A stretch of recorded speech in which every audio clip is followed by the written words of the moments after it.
while Hang Seng continues to do really well. It's a 2% gain on the Hang Seng that we are seeing right now. And the retracement of that October to December rally is 44,600. We've grown the loan book this time substantially at 18.5% on a year-on-year basis. Chandra questions the timing and urgency of the SEBI investigation. Now they think that it will be far less, when they go through the sieve. The first tick on the index is down about 50 odd points. Broader markets and some segments of the market have seen a stupendous run-up. Solid 240-point recovery from the day's low on the Nifty. Axis Bank showed robust deposit growth on a sequential basis. We could see a lowering of interest rates towards the latter part of the calendar year. Rural and semi-urban has been a very strong driver of its growth. The details will help SEBI, reach out to the ultimate beneficial ownership of these foreign portfolio investors. Once again, a markup in the subsidies given for rooftop solar. It has been a very choppy session so far.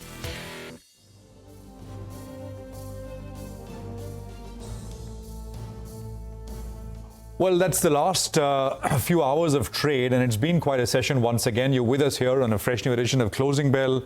We are coming to you live from the CNBC-TV18 Motilal Oswal studios. I'm Prashant. With me, my colleagues Rima and Surbi, right here in the studios, and Nigel is joining in from the newsroom floor. Nigel, hi, good afternoon. Rima, Surbi, hi, good afternoon. How's everyone feeling? Hi, Good? folks. Some pullback, some respite, some relief, but yeah, it's been plenty of nerves, I guess, the last couple of hours. The screen looks good now, right? Up 0.6% on the indices, mid-caps up. Yeah. Banks are a bit under pressure, under the weather. I was asking, how are you guys feeling? I think Nigel will get that question. I mean, tomorrow it's a short work week. I'm counting down, Prashant. I'm just saying, 27 hours from now, we're off to a long weekend. Wow. There you go. He's got the perspective. He's got his eye on the ball. Clock We're is kind of off. We'll put a timer on. Well, it's not a bad-looking market as well, right? To have for company, because there's a decent bounce which has happened. We are 130 points higher, and we're at about 21,370 as things stand right now. Now, just a few points before we go any further. So obviously, we're about 200 points off the day's low. And now you start to look at where do resistances, etc., come in. I think, we've looked at retracements, etc., but I think because we are so volatile, maybe something very short-term perhaps is more useful. And I looked at the 40-hourly exponential moving average for both the Nifty and the Bank Nifty. These are the closest we have compared to where both indices are trading. So for the Nifty, that level is 21,525. We are under it right now. So that's the first kind of level that the Nifty needs to take out. And for the Nifty Bank, it stands at 45,867. There is a bit of a sugar hit coming in for metal stocks. And we'll talk more about this with the analysts. The index is up about 2.5%. Look at that, 2.6, 2.7%.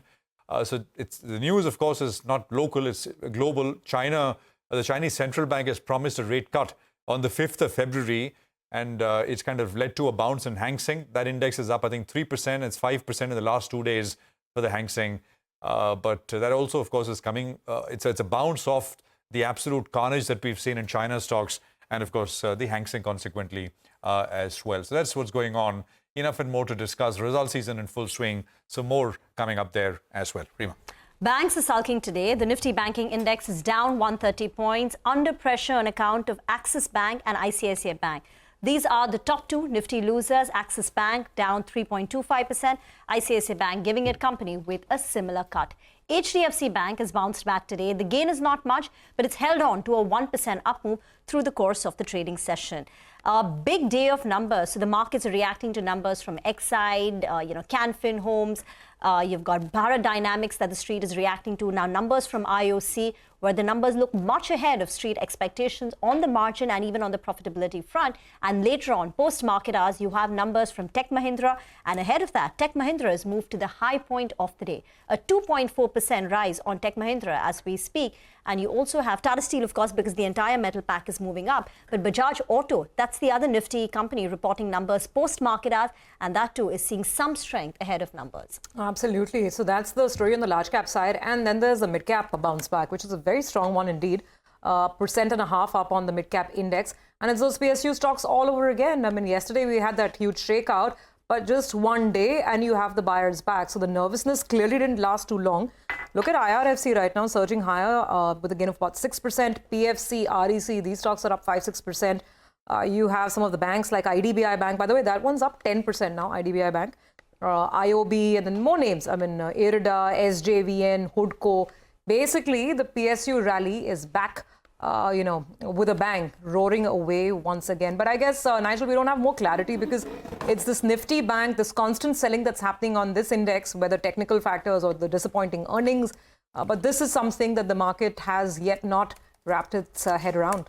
Well, that's right. I think the verdict is still split out. Yes, so we'll wait for further clarity on that front. But the screen is telling you that, right? We're not able to really get up and running. So we'll track the institutional numbers data today. If it has no impact, then hopefully that selling should recede out there as well. But for the time being, the Nifty Bank, that's the pain point. How do you position yourself, though, for the final hour of trade? We have Mitesh Thakkar, who's back with us. Hi, Mitesh. What do you make of this bounce? But, at what level would you start getting more optimistic on this bounce? And what is the support level on the Nifty? Good afternoon. I think this is the level which I'm watching. In fact, the morning when we had this bounce back, we got a closing of 21,399, 21,400 practically. I think let's get another hourly closing about that, and I think we should at least attempt 21,500, 550 zones to begin. But yeah, that should be it. I'm still not sure that the structure is positive, so this still looks like a bounce back from oversold levels. And the index might find it difficult at higher levels. You will see, supply emerging at higher levels. So that is the bigger worry. So not going aggressively long, but yeah, in case you have longs, I think, see if the 2140 level is taken out, then you might get another 100 points to possibly exit whatever position you're stuck with. Okay, Canara Bank is in focus on the back of its Q3 numbers. Its loan growth has come in at a 7-quarter low, while a one-off income has, aided the company's net interest income, NII. Abhishek joins in with the details. Abhishek. Well, Rima, as you mentioned, there is a certain other income of about 1,400 odd crores, which compares to 600 odd crores in the previous quarter. And that is not on the book, but it is likely to be a reversal or, income tax gain that they might have had. So calculation shows that if that is excluded and included, the difference in net interest margin would be about 25 to 30 basis point on an annualized basis. So there is one-off income over there. The deposits growth is just 8.5% YOY and about 2.5% sequentially. They continue to lose market share as well. CASA ratio is at 15-quarter low of 31.65%. Advances growth pretty low, 11.7% YOY and about 2.9% sequentially. The RWA to advances risk weight asset to advances is at 6-quarter high of close to 70%. This is on account of RBI diktat that all the banks are seeing an increase in their risk weight assets as well. Cost to income ratio has deteriorated sharply. It's at 13-quarter low of 50.4% versus 44.8%, or in terms of 13-quarter worst cost to income ratio that is there for Canara Bank. Operating profits have declined 2.1% YOY and about 10.7% sequentially. This would have deteriorated further if that one-off income would not have been there. Provisions also have a write back on standard assets, which has kept the overall provisions on the lower side. So in terms of P&L performance, it has beaten our poll both on NII and PAT due to this one-off income that they have had and the write back on standard assets, provisions over there. Back to you. Okay, thank you very much for that. Mitesh, you want to come in on any of the financials, Axis, ICICI, HDFC Bank, the bit of a rebound that we're seeing, and what would your stock ideas be for the last hour? So I think, between the financial names, one, I think both these stocks, Axis and ICICI, I think we have had the numbers, and then ICICI had a strong opening, and today is kind of come back.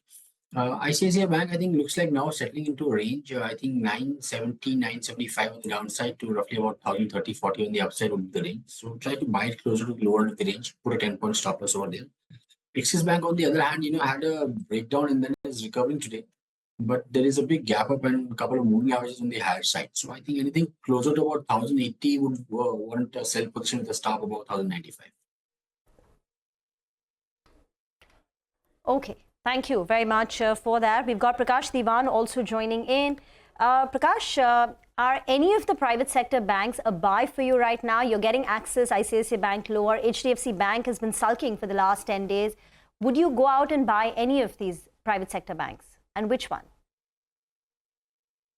Good afternoon, Rima. So, it's quite surprising But that's the way the markets are. Tuesday morning, when we opened up to ICICI Bank numbers, which came to on Saturday, the numbers seemed very okay, right? The market didn't have much to complain. Today, suddenly things aren't looking the same favorable way. Probably the numbers that Axis has reported is actually endorsed that read through for the entire sector. As the next few quarters are going to be very tough. NIMs are going to be under pressure. Quality of assets could probably start weakening a bit in spite of all the care and control that the banks are taking. So it's a sentimental systemic reset for the entire sector, especially for the cluster of private sector banks, largest private sector banks. But if you see, because of this anticipation in the quarters ahead, the market has kind of started selling off some of the heavyweights, and HDFC Bank now seems to be from that 1700 zones to sub 1450. I think it's an oversold territory that it prevails in. Now, people need to actually just understand that the visibility of the turnaround of improvement in numbers would probably be still 2 quarters away. Now, what is it that is upsetting everybody? It's that whole thing of the expectation that things should have started improving by now.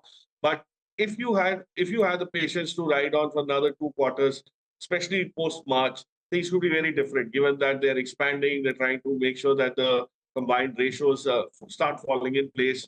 So I think it's just a matter of time before that happens.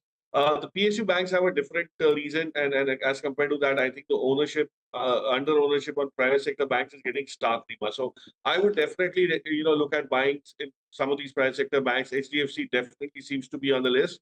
But with, as I said, with a slightly longer term orientation, it's not something which is going to turn around in just a quarter or two. It could take longer. So that's the caveat.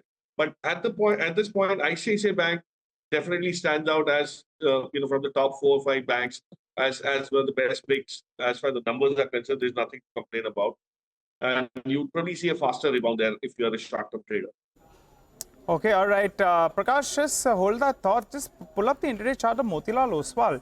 That stock is flying away. There's a big growth that we're seeing on the top line, in line with the excitement that we're seeing in our markets. And I think the operational profit as well has improved big time. And that explains why. Just take a look at the chart out there. Big spike is what you're seeing on that one. Prakash, from this space, what do you like? We had Anand Rathi, we had Angel One. Both of them came out with very good set of numbers. Both those 2 stocks sold off. A little bit different in terms of their business models, all 3 of them. But your view on this space and Motilal Oswal, if any view at all? Good afternoon, Nigel. So unfortunately, I don't track Motilal Oswal very closely, but I did look at the Angel numbers. I did hear out Mr. Thakkar when he came on our channel to explain these numbers sometime back. And very interestingly, all of these companies which are getting bigger and getting stronger in terms of market share are the ones who are getting disproportionately benefited. Right? So while the pricing is under pressure for other players, what these companies are benefiting from is the wallet share from customers. And it's not just broking, it's a lot of the other ancillary services that are fetching revenue. So if you look at that, you go back to, the underlying strength in the wealth management is very, very directly and proportionately going to be correlated to impact positively the service provider. So that brings us to CAMS and KFinTech. So it's like, instead of playing the stock market plays, we talked about CDSL some time back and see how it's delivered.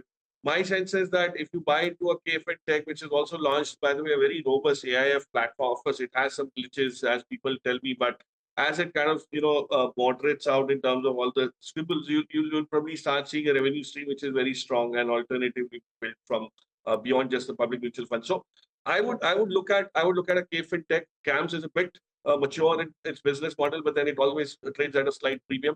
You might not have much of an alpha potential there, but KFinTech, to my understanding, is probably standing at a very, very positive juncture. Another stock which is doing very well is Bharti Airtel. Bharti Airtel stock is up 2.6% at the day's high. From the beginning of this year in 2024, Bharti Airtel stock has risen close to about 15% and is now sitting at a fresh lifetime high. The company yesterday announced that they've prepaid about 8,300 crore of their spectrum dues for the spectrum that they had acquired in 2015. This is only part payment, but they have repaid 8,300 crore. Separately, the numbers come out on the 5th of February, so you still have a couple of days. And what the street is penciling in as a big trigger for telecom is going to be a tariff hike, because the last tariff hike took place more than 2 years ago. It happened in November, December of 2020. So it's been a while since, 2021. So it's been close to about 2 years plus since the last tariff hike. And the expectation is running high that once the elections are done, we will see a tariff increase to the range of about 15% That said, despite no tariff increase in the last 2 years, ARPUs for Bharti Airtel have increased. From approximately 160, they managed to cross that hurdle of 200 rupees in average revenue per user. And Bharti Airtel, as a share price, has given you positive returns now for the 5th consecutive year. Last year, they ended with a gain of about 28%, but it's been 5 consecutive years. Ever since 2019, the company has given you positive annual returns, and the gains have actually been pretty good. 59% in 2019. In 2020, it was a 12% gain. In 2021, 37%, 18% in 2022. Followed it up with a 28% rally in 2023. So it's been, the last 5 years have been pretty strong for Bharti Airtel. Prakash, do you want to come in on Bharti Airtel? It's been, it's the only pure play telecom company in India per se. The stock has done very well. But is the expectation of a tariff hike priced in already? Because we've been talking about it for a while now. So I absolutely agree, Rima. The stock has delivered. The business has been very positive. The rollout has been fairly impressive, and they've capitalized probably the maximum in terms of the weakness from Vodafone Idea, right? Vodafone Idea. So it's very clear that what VI has left out as market share, Bharti's actually gained, as of course along with Jio, but Bharti's had a far more sharper incremental benefit out of that. Now, if you ask me at this level, is the price hike penciled? I don't think so. If the price hike is something which everybody is very clearly expecting it to be back-ended in terms of 2024. So it's not before June that you probably see it crystallize.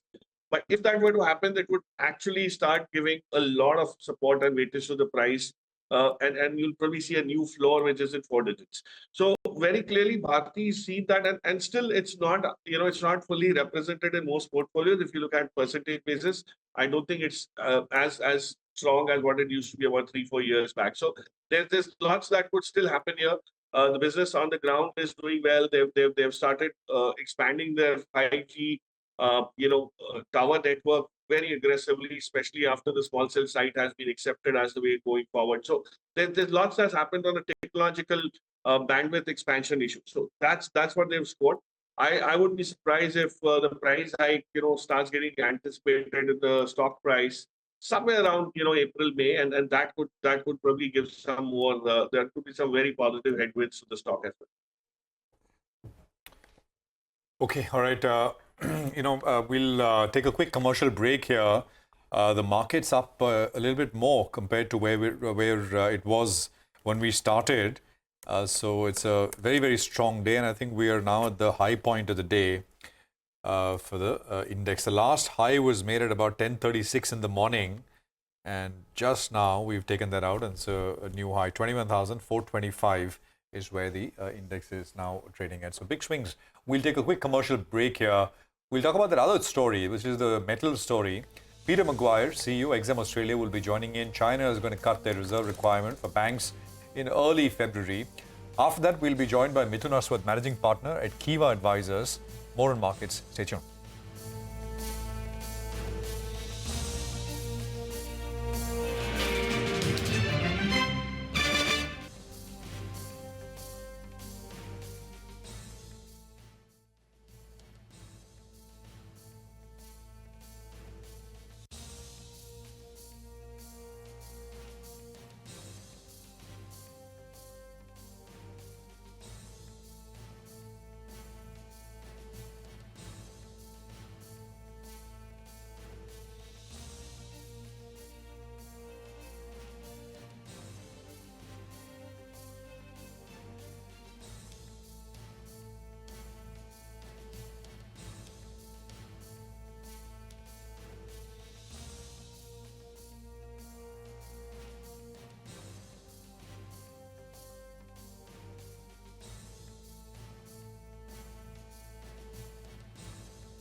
Welcome back. China has announced its decision to cut the reserve requirement ratio by 50 basis points effective 5th of February.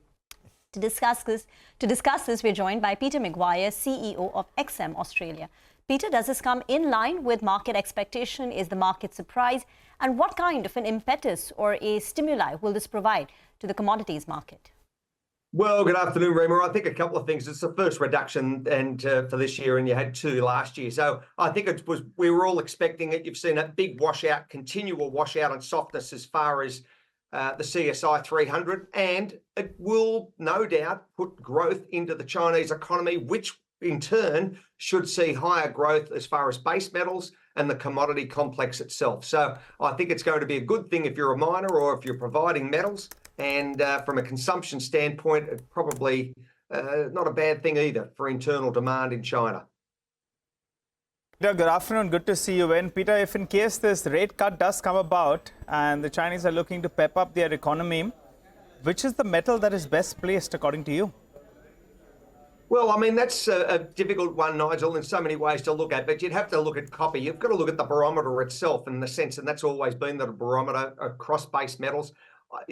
Also, one must look at iron ore. There's no doubting that also. But I think the copper market, to see that rally again back up to, that best part of 8,500 to 9,000 would give it a level of confidence and would take up a rising tide lifts all ships. So you'd see all the others go up in tandem. So that's how we're looking at it. But we've just got to see the impact it has if it is successful, or do you need further momentum for the Chinese central banks? Peter, I don't know if you look at stocks and if you have a view there, but the fact is that the Hang Seng before this week's 5% rally was down 13% this year. And of course, I mean, this is 2024, completely bombed out space, right? Although to be fair, the last time investors said, well, it's time to buy China tech because it's so bombed out, stocks fell more. But I'm not sure whether we're reaching a point where, one can get exposure through mutual funds or, there are these Greater China funds, etc. Any thoughts at all, Peter?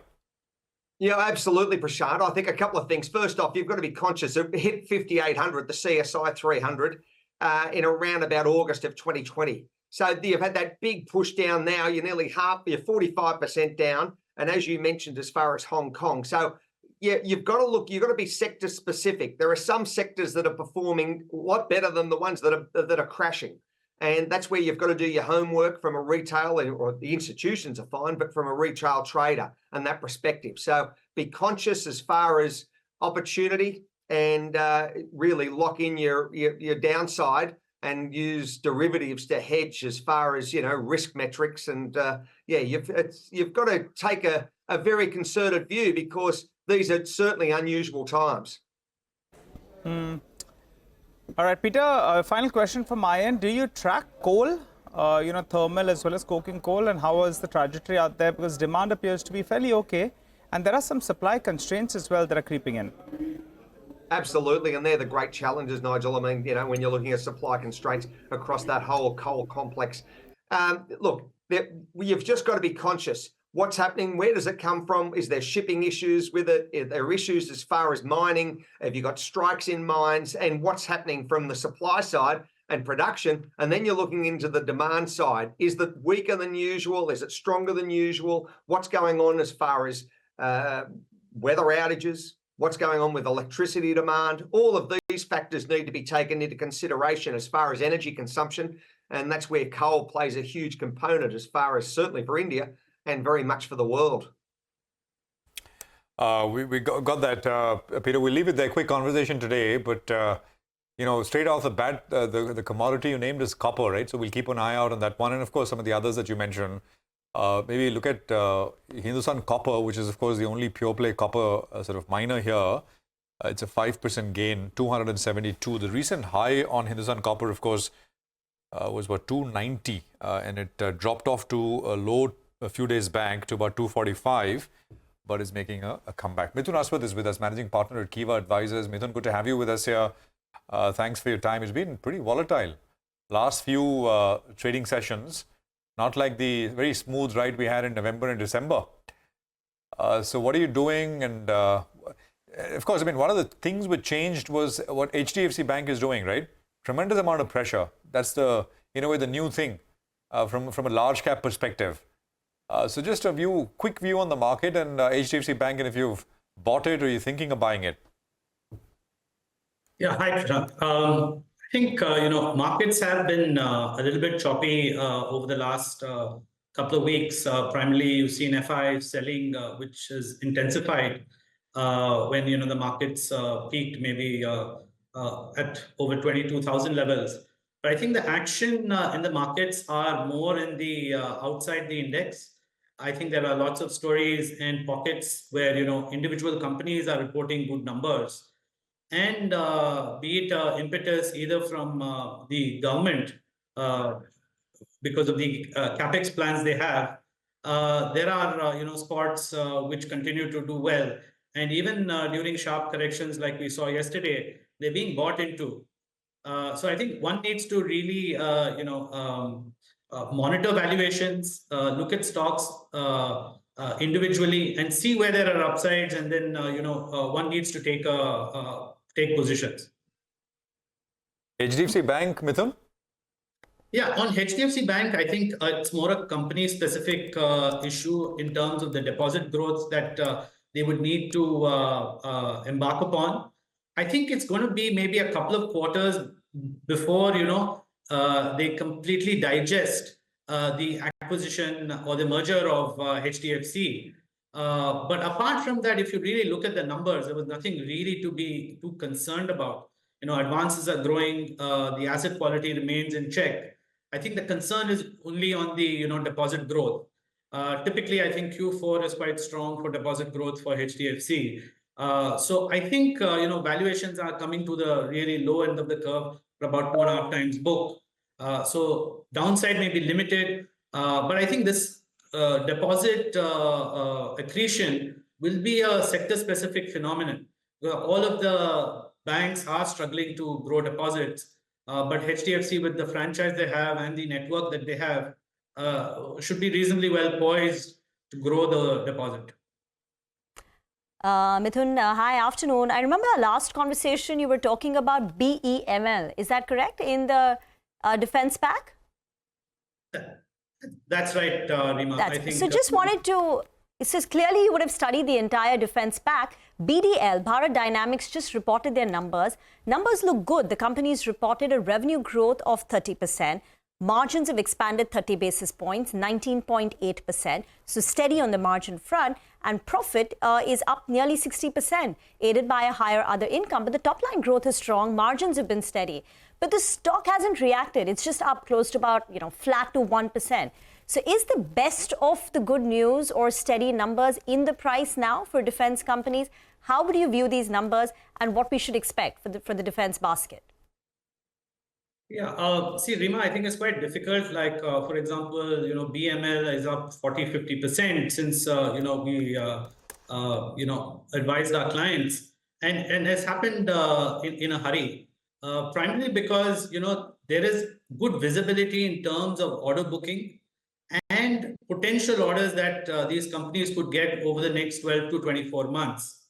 The commentary from managements also are very positive in terms of execution as well as margin accretion. So I think these companies, on any kind of declines or whenever there's negative sentiment, I think they will be bought into as long as delivery in terms of execution continues to happen. So like you mentioned, I think Bharat Dynamics order book is great, but if you execute and that turns into revenues and good profitability, I think that's what the street will reward. And obviously, the stock has been on a tear over the last couple of months. So even on the results, it may be taking just a breather right now. All right. Hi, Mithun. Good afternoon. Good to see you. And what else have you all added or deducted? I recall we also had a chat on United Spirits. It came out with its set of numbers. PB Fintech, I think, was something that you all liked or you all had at least. Tell us something new. What else have you added? Yeah, afternoon, Nigel. I think, these two continue to be in our portfolios. They're good secular plays, especially United Spirits. I think on the premiumization front that we spoke about, I think is being captured, and the numbers kind of show that. In terms of new opportunities, obviously, when markets are high and valuations are something that we look at quite closely, we are looking at the metals opportunity, and Vedanta is something that we have started to look at, and that is something that looks interesting to us. The company has a play across commodities. Be it zinc, aluminium, iron ore, steel, as well as oil and gas. The company, the parent is where the issue was, and the parent has actually restructured its debt, where the principal payments are now back-ended to FY27 onwards. And in the next couple of years, we are also, the company is embarking upon a demerger, where the company will, demerge, and you will have focused assets into 6 companies: Vedanta Oil and Gas, Vedanta Aluminium, Vedanta Base Metals, Vedanta Steel and Iron Ore, Vedanta Power. Once this restructuring goes through, we do think that the company may exit its steel and iron ore businesses, and with that cash, at the parent level, some debt could be paid down. If that happens, the company, the listed companies could reinvest into their businesses and grow. And I think that is a significant opportunity that Vedanta has. That's interesting. Actually, if the debt issues, etc., are resolved, it's probably one of its kind, right, in terms of businesses and its exposure to various commodities. You don't have, there's no second one in that sense. As you said, Z is now bouncing. I'm not sure why, but 166. Given this a look at all, Mithun? No, Prashant. I think it's too difficult to take a call. It's very event specific. So we really don't have a call on this one right now. Although the event now is done, right? So and the aftermath is what is out there playing out. But yeah, I mean, is there a real trigger or anything? There's there's so many mixed reports in terms of its financial numbers and other issues. So we stay away at the moment. Yeah, names like. By the way, did you look at oil marketing companies? IOC just reported numbers. Numbers seem to be very strong. Did you sort of recommend your clients buy it at any point, or your thoughts here? Prashant, honestly, we've not, we maybe have missed, oil marketing companies. I think it was an opportunity. It continues to be quite attractive in terms of valuation, but don't have any coverage or any positions on these right now. But, safe to say, if you look at the numbers, they are very, trading at very low multiples. The only point here is, will there be maybe a fuel price cut because oil prices are down? That's the only, I think, question mark that maybe investors need to ponder over. But otherwise, I think, when oil prices are reasonably comfortable, these companies are generating good profits, and dividend yields also will be quite good. Did you ever look at Oberoi Realty? The stock has gotten smashed over the last 2 days on their pre-sales numbers. No, Rima. I think the only real estate stock directly that we've had exposure to is Prestige Estates. There too, also we have booked some profits, but continue to have some positions there. I think in the real estate pack as well, I think stocks have run up quite handsomely over the last quarter or so. So they will need to digest. I think the market needs to digest some of the numbers. And this is not an easy sector. Execution challenges will also be there. But I think you need to focus and be with maybe the leading companies within that pack. Indeed, Mithun, and I was quite interested to know about that view on Vedanta. We don't hear that too often, but you said it, right? They have an asset which they can sell, and the parent can delever himself, and valuation-wise, it's always been rather cheap. Final question, before we let you go, the railway theme has been up and about. Did you all have any exposure out there, railway? Yeah, Nigel, like I mentioned to you, VML was something that, our position that we have for clients. Okay, all right. Thanks a lot, Mithun, for joining in and filling us in with that view. So we discussed quite a few stocks.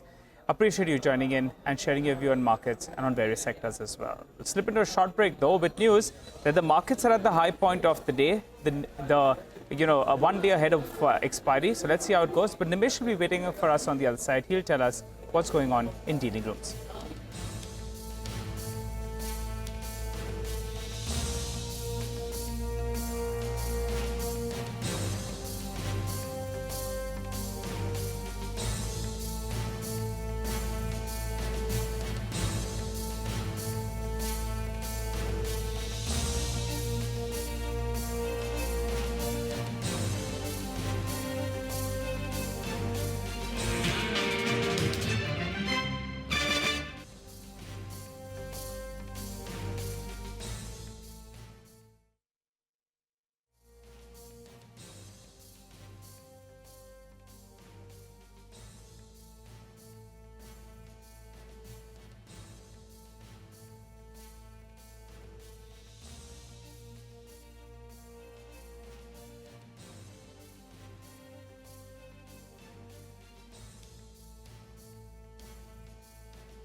Welcome back. Well, markets still holding with solid gains as we speak. The Nifty Bank, yes, it's underperforming. The good news is at least it's trading mildly in the green. But the real parties in the broader markets, Nimesh joins us to tell us more. Well, Nimesh is looking quite good, right? After the kind of selling we saw yesterday, some bounce. Good news. Absolutely. At first it looked like a relief rally, but now it's finally turning out to be a bit of a pullback. A strong pullback, so to speak, after a big sell-off, what we saw in yesterday's trade. I guess one of the reasons is the market turned a little bit light as well, right? So 6 stocks get out of the F&O bank yesterday. The PCR had fallen to almost 0.7, 0.78. Yes. So again, from a F&O positioning point of view, the market was a little light. So that also explains a bit of a pullback in today's trade. We have the expiry as well tomorrow. So again, that can add to a bit of volatility in tomorrow's trade. So that's something to watch out for. But again, from a flow perspective, it's not as if, there is a big buying coming back from the larger FIs. There seems to be still better sellers. Of course, the quantum could be much lesser than what we saw in the last many days. But again, they seem to be selling. And again, the financials are a bit of a drag in today's market. So that segment is still not participating on the upside. The big surprise sector today was metals. It was up in morning trade, but again, the Sierra cut by China just helped a bit of sentiment further, and all the stocks are buzzing in trade today. And a good pullback in the mid-cap broader markets as well. A lot of PSU stocks, the railway stocks seems to be pulling back, and they are bouncing into the state. So good rally in the broader markets, but watch out for the expiry tomorrow. But again, from a flow perspective, it's not like this pullback rally is led by very large FI buying. Okay, all right, then let's get to the party. I say that because of the broader market party. There's a lot of stocks that are moving around, and I'm sure you have your hands full. Tell us about the stocks. Sure. So in terms of individual names, the first stock on my list is Indus Tower. Big move on that stock after the quarterly earnings. Numbers were quite strong. Citi had opened a positive catalyst watch as well. There are some buy flows, but the strong indication is there could be a very large block in Indus Tower very soon. So that's something to track in that particular stock. That's the first one. The second name is Hindustan Construction, HCC. That's been buzzing for the last many days, even in today's trade, up 10% on very large volumes. Looks like some HNI investors are quite active as well. And there is a strong buzz of a large order win for the company very soon. That's keeping the stock exciting. The third name is EID Parry. Not a very large liquid name, but that's been buzzing for the last many days. Even in a bad market yesterday, that was up. Even today, the stock is buzzing. And I understand some HNI interest is quite back in that particular stock as well. So that's the third name. And the last is a couple of large block deals which got executed today. The first is Centec Realty, 3% equity got changed hands. I understand the largest FI holder in that stock was a seller in today's block, so that disclosure could be interesting there. The second name is Poonawalla Finance, 40 lakh check got changed hands. I believe largely it's between the two promoter entities. So the old promoter sold out, and the existing new promoter has bought out 40 lakh shares in the block deal. So that's second name. The third was Max Healthcare, 1% equity got changed hands there as well. I understand a domestic mutual fund was a buyer for the last many days, and they've cleaned out another 1% in today's block deal as well. Okay, thank you very much for that. Let's move on and get chatting about more stocks. IOC surging post its Q3 numbers. Sonal joins in with the fine print. Sonal, what led to that big beat versus estimates? Well, I'm very surprised with that big beat because it was expected to see a decline because quarter two was a record quarter across the oil marketing space. But yes, it is much, much better than what we had anticipated. It is led by a refining segment. Now, do remember, IOC amongst the three OMCs gets the biggest impact or the biggest delta because of change in the refining margins, and that's something that has worked here. Their revenue has come in at 1.99 lakh crore rupees. Their EBITDA is down 27%, but it is much higher than what the street was working with at 15,488 crore rupees. Margins at 7.8% compared with a poll of 5.1%. Net profit is down 38%, but again, it's much better than what the street was working with. Two things that have helped net profit on a quarter-on-quarter basis. One, their other income is higher by almost 500 crore rupees to come in at 1452 crore rupees. And second, their tax expenses have halved on a quarter-on-quarter basis to come in at 2700 crore rupees. Now, the calculated GRMs have come in at $13.5 per barrel versus a poll of $10 per barrel. So this is where the beat has come by. We need to understand more in terms of the inventory gains, both in the marketing and the refining segment as well. The refining throughput is much higher than what the street was working with. It has come in at 18.5 million metric tons. The expectation was anywhere between 17 to 18. So refining seems to be the place where this beat has come by. Their segmental performance, of course, as I said, refining has been a beat. Petchem segment reported a loss this time of 196 crore rupees versus a gain of 163 crore rupees, but this was again expected. So this is on expected lines, but we'll need more details in terms of the inventory gains and how they've performed on the marketing side as well. But without a doubt, it's a top-down beat on IOC. Okay, all right. Thank you very much for that. So green on the screen with respect to IOC. Thanks, Sonal, for the details over there. Let's go across to Mitesh and get some trading calls in the last leg. Mitesh, hi, good afternoon. So the markets managed to throw some green at least. What would the final calls be for the day? Good amount of greens would be. I think I didn't expect a 200-point bounce back, to be very honest. Stronger than what I thought. So I think this will extend to about 21,550 odd levels. Not a bad thing. On the stock side, BTST and Cummins with the stop below 2150 can be looked at. A target of 2200, 2210 is what I would look for. Dr. Reddy's is having a very strong price volume day. So that's a BTST with a stop below 5875 for targets of 5940. Four big earnings that we will be tracking post-market hours. Tata Steel, you've got Bajaj Auto, TVS Motors and Tech Mahindra. So let's just address and find out the key expectations, the key points. Nigel, for Tata Steel? Well, for Tata Steel on a year-on-year basis, it will be an improved performance if you're looking at the consolidated numbers, which I'll just run you through. On the top line, more or less, flattish EBITDA number does pop up. In terms of the profitability, please don't take note of that. You look at the operational performance and look at the key numbers coming in from different geographies. That's the India business as well as the Europe business. So focus more on that, because in the PAT number, there's a big variation out there. Let's run you through that. We already have the operational update that's come in there. And in the India business, the encouraging part was even on a sequential basis, there was a mild growth of close to 100%, telling you that the domestic growth has been quite good. On a year-on-year basis as well, there was low single-digit growth. So that's good news. The mix as well was fairly good, because though there was a mild growth, a percent growth on a sequential basis in terms of total volumes, but you had the automotive and special products business that was up close to 8%. So the mix could work in their favor. The Netherlands business, well, you expected to degrow because they had the realigning of the furnace that's taking place out there. That's already come through. While in the UK business, yes, demand has been quite weak out there. But the key numbers to track for Tata Steel, one is the India business. The number we're working with is 14,550 rupees per ton. That's the crucial number. While Europe will continue to struggle, and the number we have is it will continue to deliver a net loss of close to around $180 per ton. The India operations, what does it support? Well, you have little higher volumes, you have better pricing as well, and input cost as well. We'll see a bit of a dip out there. For Europe, operating leverage didn't play out. It's negative operating leverage out there, and input costs as well have gone out. The management commentary will be very, very crucial. So let's see how that goes. Expect the numbers to come in by around 6 to around 7 p.m. later today. Back to you.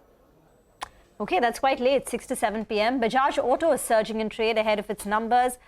Sonia, what's the street expectation? So this time around, the numbers are expected to be quite strong for Bajaj Auto. In fact, the stock, if you look at it, is up 47% in the past 6 months and hit its 52-week high of 7,420 on the 9th of January. Now, this time around, we're expecting a revenue growth of 27% for Bajaj Auto. The EBITDA will go up by 32%. The margins will improve to almost 20% versus 19% same time last year. And the profit growth will be about 33%. The overall volume growth was very strong at 22%, led by a big boom in the domestic volume growth. That's because of sharp recovery over there. In fact, even on the export front, despite declining 3%, it's not as bad as what we've seen in the preceding few quarters. The total volume's up 22%. As I said, realizations are expected to go up by 6.5%. There has been an improvement in export volumes as well because of a recovery in the global markets. And the margins will expand 100 basis points year on year, led by an operating leverage and an improving product mix. Now, two things that are working for Bajaj Auto and why the stock has been gaining quite a bit. One is the success of the Triumph in the premium category, and the second is the recovery of exports. So those are two big triggers. However, remember, a lot of it perhaps is in the price with the kind of stock movement that we've already seen. Back to you. Oh, yes, absolutely. It's been quite a ride for Bajaj Auto over the last 12 odd months or so. Sonia, thank you for giving us a heads up on the numbers. We do have to take a break. On that note, we'll come back on the other side and continue the conversation with Sudhir Bandapadhyay, Group Chairman at Indy Trade Capital.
Welcome back. Well, the markets are holding quite well in the green. Let's see, it's setting us up for an exciting expiry actually tomorrow. So let's see how this goes. Sudeep Bandyopadhyay joins us on the show. Hi, Sudeep.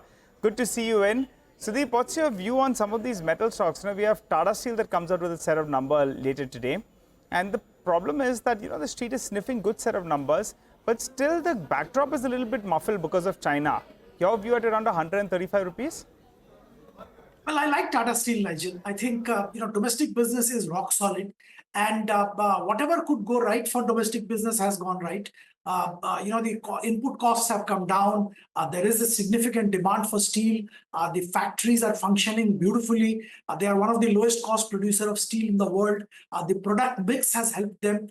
So I think, and that's a bigger chunk of the business. Yes, they have their challenges in UK, a bit of challenges in Netherlands as well. And that makes the global business a bit uncertain and an area of question mark. But on the balance, on a consolidated level, considering the way India is progressing on infrastructure and construction, and the steel demand is shaping up domestically, I think I'll be positive on Tata Steel. On top of this, if the China stimulus, a substantial stimulus does materialize, I think it'll be good for the global business and steel prices worldwide, which in turn will make Tata Steel even better. But I don't see any problem at the current price level of 135. If you're somebody is holding the shares, I would recommend continuing hold. Hero MotoCorp held, unveiled some bikes yesterday in Jaipur, Sudeep. I don't know if you had a chance to look at the details over there, but Hero MotoCorp has been an underperformer in the entire two-wheeler basket. In the last 1 year, it's up 60-65%, while a Bajaj Auto is up a 90-95%. Understandably so, because it gets about 80-85% of its revenues from that 100cc motorbike market, which has been under pressure. But now that we're entering into that election year, generally rural demand picks up. Would you bet on Hero MotoCorp in the entire two-wheeler basket as a bit of a catch-up trade where numbers could improve? You are absolutely right. I was just going to mention that rural demand has been suffering. And as we know, Hero MotoCorp has the largest chunk of business coming from rural India. They are the most exposed two-wheeler company to rural market. And this has led to underperformance. And of course, as you rightly said, elections are around the corner, and we definitely expect rural demand to pick up in the near future. That will definitely benefit Hero MotoCorp disproportionately amongst the two-wheeler players. Look, Bajaj has been doing very well, no doubt about it. That 100cc has been a hit. Their high-value tram has shown a lot of promise. TVS has got the fancy vehicles. Eicher has got fancy vehicles, or the high-priced vehicles, I would rather clarify that. Hero hasn't been that strong there, but their rural business has suffered, and that's the reason they were underperforming. But as an aggressive investor, I think Hero MotoCorp is the right place to put money amongst the two-wheelers at this stage. Sudeep, any view on these broking companies? Motilal Oswal has come off the highs and reported numbers, was up 15-16%, is up 10 now. You like anything? You own anything in this space? Prashant, out of this entire broking space, I like Motilal Oswal. Simple reason that I think they have a very diversified business mix. Angel has done a great work. I mean, a traditional broker transforming itself into a completely platform digital broker is an amazing story. I don't think anybody else has been able to replicate that. But the valuations at this level look rich. And I'm not very comfortable buying into or recommending a buy in Angel at this level. Whereas Motilal Oswal having a diversified business basket, I think is a much better player from an investment point of view at current stage, at current valuation. Anand Rathi also has wealth and other businesses. But I think between Anand Rathi and Motilal, I would prefer Motilal Oswal in the listed space at this stage. Okay, all right. Sudeep, I wanted your view on Polycab. As we speak, the stock moves to the high point of the day. It's way off, its 52-week high of around 5,700 rupees. At around 4,300 rupees, what's your view on the stock? The story, mind you, is very good. The earnings have been very good. The revenue growth is very good. But there is that problem with regard to what's going to come out of that IT rate. Your view? Well, I think, as I had mentioned earlier in your interaction with you guys, that I believe that, this is the nature of the business. There are some transactions which can be questioned at some point of time. Doesn't necessarily mean that they are, suspect. But a large part of the business at the retail level at least gets done in cash. And those can be questioned at some point of time. And pretty much, I think that's happening. I'm reasonably confident Polycab will come out of it. And this correction, massive price correction, which they've seen, was an opportunity to buy Polycab. They definitely are a very well run business, which has been growing rapidly. And if you look at the infrastructure, construction, and the entire boom which is happening in the space in which they operate, I think that gives them a fantastic runway going forward for the next 3-5 years. So under the circumstances, somebody doing a bit of bottom fishing, or even now when it has moved up from that low levels, but it's still significantly lower than its highs, it's a good idea to pick up some stock for long term. By the way, there's been a late spring in this step now. When we started the show, the Nifty and the Sensex were higher, but the gains were about, 110, 130 points on the Nifty. And in the last 1 hour, we've added nearly 100 points on the Nifty, extending the rally to more than 1% on the benchmark indices. Two key reasons. One is Reliance Industries. That surged to 1.5%, and IT is seeing buying. The Nifty IT index is 1.7%, led by strength in TCS, HCL Tech, and Infosys. Sudeep, any quick thoughts on Z Entertainment? After yesterday's fall, it's bounced back. Would you look at the stock just purely for fundamental reasons? Well, I'll prefer to wait. I think, we were waiting for this binary event to get over. It did get over, and not the way in which most people expected. It is a bit of a disaster. They have to rebuild a whole lot of things. They have to gain the confidence of the investors.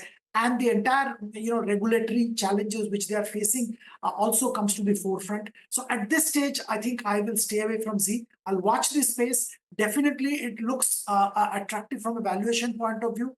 But, probably it's a falling knife. I'll wait. Okay, we'll leave it there. Sudeep, thank you very much for joining us. It's always a pleasure having you with us here. Thanks for your time.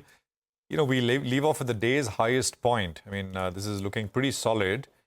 And the high is 21,482. We leave off at 21,470 at this stage. So this is a very good looking screen. And if anything, the last hour, last 30 minutes, all looking even better. The Nifty Bank did see a sharp surge from the day's lowest point. But day on day, it was, nothing. 0.1%. on the Nifty Bank, so still the underperformer. And the Nifty Private Sector Bank Index is the only index today which ends in the red, thanks to ICICI Bank and Axis Bank, which are the two meaningful losers on the Nifty as well. Guess what? The one big gainer today is once again the PSE index. The Nifty PSE index will come up on your screen, and what a day that pack has had once again. It's not limited to railway as a pack, but IRFC, REC, NHPC, PFC, IDBI, NBCC, HUDCO, SJV, and IFCI, NALCO. It's a long list of big volume-led gainers across the PSE space, and that is the top gaining sector in the markets today. Well, this banking underperformance was restricted to the private sector banks because the PSU banking index, the Nifty PSU banking index, was up 1.9%. The top two Nifty losers were the banking names, ICICI Bank down 3%, Axis Bank down 2.7%. The gainers list was topped by commodity names, so Hindalco, Tata Steel. This is after China announced a reserve ratio cut of about 50 basis points. Hindalco, Tata Steel gaining, Dr. Reddy sees buying, and IT2 picked up pace. HCL Tech rallying 3.5% by the close. Well, just some more names from the mid-cap arena. Some very strong result reactions on the upside. Puravankara, Indus Towers. Puravankara is actually closing with a gain of almost 12%. Pidilite's numbers well received by the market. So these were on the upside. But then look at a Karnataka Bank down about 7-8%. We're in fact getting numbers from lots of other names like Laurus and UCO as well. Oberoi Realty has had another down day after a 9-10% cut yesterday. about 5% down today. And finally, Z Enterprises talks of this letter that Mr. Subhash Chandra wrote to the finance minister that was doing the rounds today. Anyway, after a 30% carnage yesterday, Z was up about 6% today. Overall, mid-caps pulling back and the large cap index ending with a gain of 1%. Nifty back at 21,465. But with that, it's a wrap on this edition of Closing Bell. Many thanks for watching, but do stay tuned. Markets Forward takes all the action ahead.